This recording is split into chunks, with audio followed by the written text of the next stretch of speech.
نحمدہ و نصلی علی رسولہ الکریم اما بعد فاعوذ باللہ من الشیطان الرجیم بسم اللہ الرحمن الرحیم۔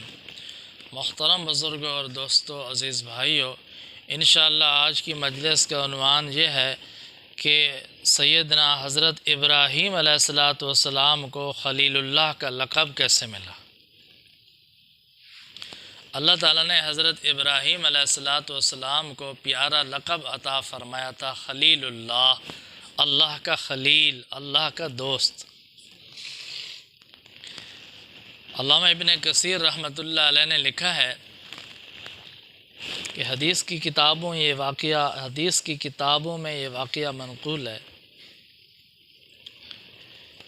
کہ سیدنا حضرت ابراہیم علیہ السلام بہت مہمان نواز تھے۔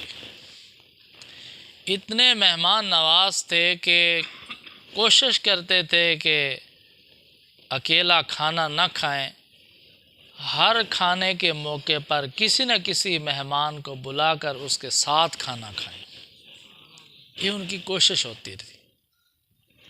ایک دن مہمان نہ ملا، اس کی تلاش میں نکل پڑے، تلاش کرتے رہے، کوئی آدمی کھانا کھانے والا نہ ملا، خالی واپس لوٹ آئے۔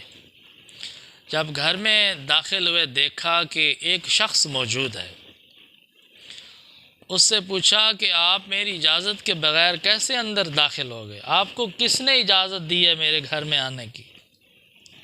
تو اس آدمی نے عرض کی ہے کہ اس مکان کے مالک حقیقی نے مجھے اجازت دی ہے۔ آپ نے ارشاد فرمایا آپ کون ہیں؟ انہوں نے عرض کی میں ملک الموت ہوں، میں فرشتہ ہوں۔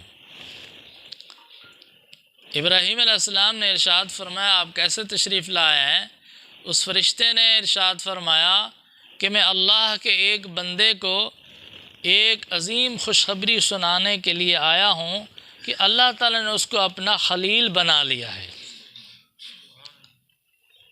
حضرت ابراہیم علیہ السلام نے ارشاد فرمایا خدا کی قسم اگر مجھے معلوم ہو جائے کہ وہ کون بزرگ ہے جس کو اللہ نے اپنا خلیل بنا لیا ہے تو دنیا کے جس کونے پر موجود ہو میں اس کی خدمت میں حاضر ہو کر ضرور اس سے ملاقات کروں گا اور اپنی بقیہ زندگی اس کے قدموں میں گزار دوں گا۔ اللہ سے شدید محبت تھی نا ابراہیم علیہ السلام کو۔ جب سنا کہ اللہ نے کسی کو اپنا خلیل بنا لیا ہے، دوست بنا لیا ہے، تو اتنی تڑپ پیدا ہو گئی کہ اگر میری ملاقات ہو جائے تو میں ساری زندگی اس کے قدموں میں گزار دوں گا۔ تو پھر ملک الموت نے ارشاد فرمایا کہ آپ ہی وہ شخص ہیں جس کو اللہ نے اپنا خلیل بنایا ہے۔ ابراہیم علیہ السلام بہت خوش ہوئے، پھر دوبارہ پوچھا کہ سچ مچ اللہ نے مجھے اپنا خلیل بنا دیا ہے؟ تو ملک الموت نے جواب دیا کہ ہاں اللہ تعالیٰ نے آپ کو اپنا خلیل بنا دیا ہے۔ اور اس کے بعد ابراہیم علیہ السلام نے ارشاد فرمایا کہ آپ مجھے یہ بتائیں کہ اللہ تعالیٰ نے کس بنا پر مجھے خلیل بنایا ہے، کس عمل کی وجہ سے خلیل بنایا ہے؟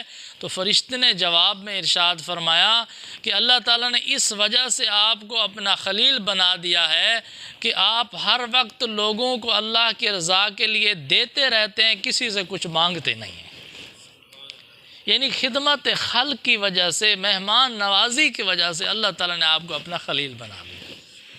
مہمان نوازی، خدمت خلق، یہ کتنا پیارا عمل ہے اللہ کے ہاں، کتنا محبوب عمل ہے کہ اللہ تعالیٰ نے اس عمل کی وجہ سے حضرت ابراہیم علیہ السلام کو اپنا خلیل بنا لیا۔ تو دعا ہے کہ اللہ تعالیٰ ہم سب کو ابراہیم علیہ السلام کی اس بہترین اور پیارے عمل کے مطابق ان صفات کو اپنانے کی توفیق عطا فرمائے۔ وآخر دعوانا الحمد للہ رب العالمین۔